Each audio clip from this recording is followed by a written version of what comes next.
Thanks, Joyce. Good morning, everyone. In spite of challenges of the tragic pandemic, innovation is still moving forward in the life sciences. I'm here to talk about the trends I'm seeing around the healthcare industry as a whole, including pharma and med device, as well as in packaging. The first topic is one that I'm excited about on a personal and professional level, and this is the rise of biomimicry in healthcare. With climate change, people of all sectors, not just designers, are increasingly thinking about nature and how it solved problems and managed waste through millennia of trial and error. And while we've been covering nature-inspired design for some time, I've been seeing an uptick in products, including surgical staples derived from the concepts of porcupine quills and low-cost temperature sensors that take cues from the colors of beetles' exoskeletons. One unique invention that launched this year is a spherical shipper that floats on water inside of an outer rectangular container, and this keeps delicate microtissues upright during shipment. The great thing about this trend is that inspiration comes from just getting outside. So whether that's a walk through the park or a hike or just a look out the window, it all becomes a necessary part of your work inspiration.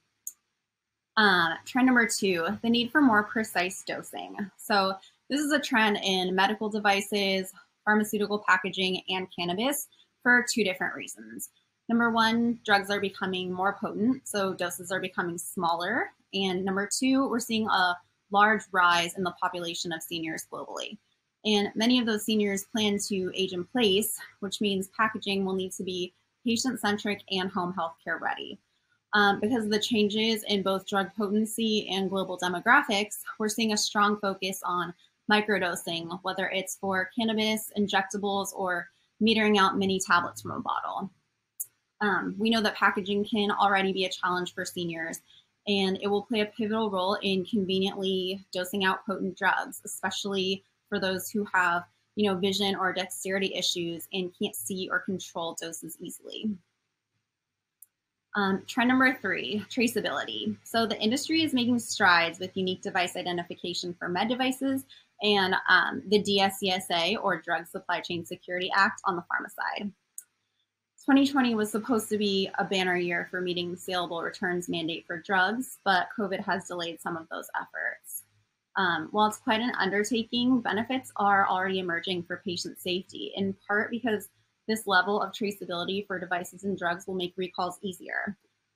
Earlier this year, I spoke to one pharmacist who's really excited about the DSCSA.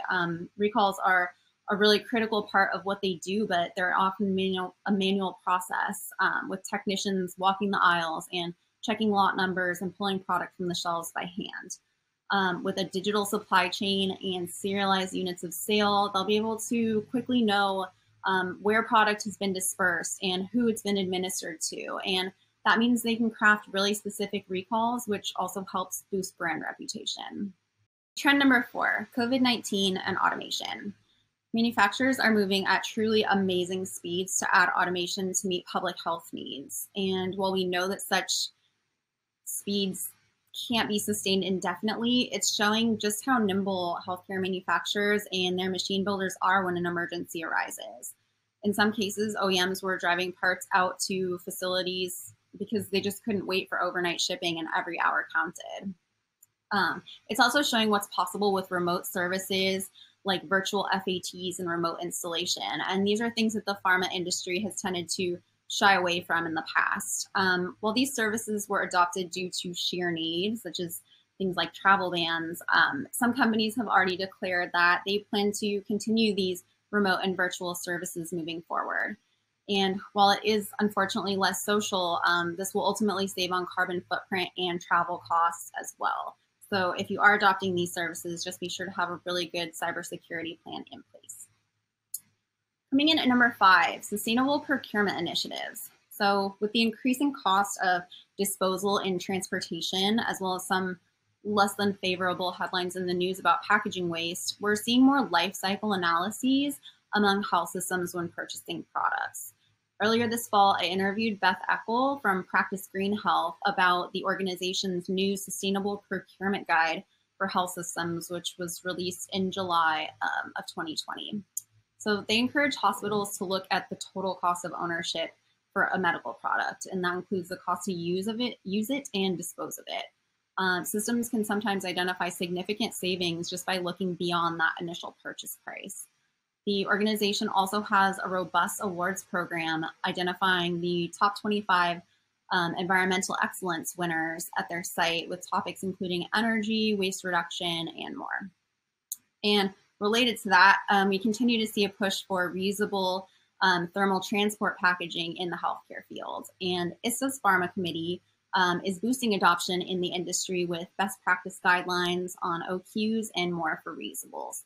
And with COVID-19, obviously, temperature-controlled logistics are going to become critical. I definitely recommend you check out the ISTA Pharma Committee for more info and for how you can get involved.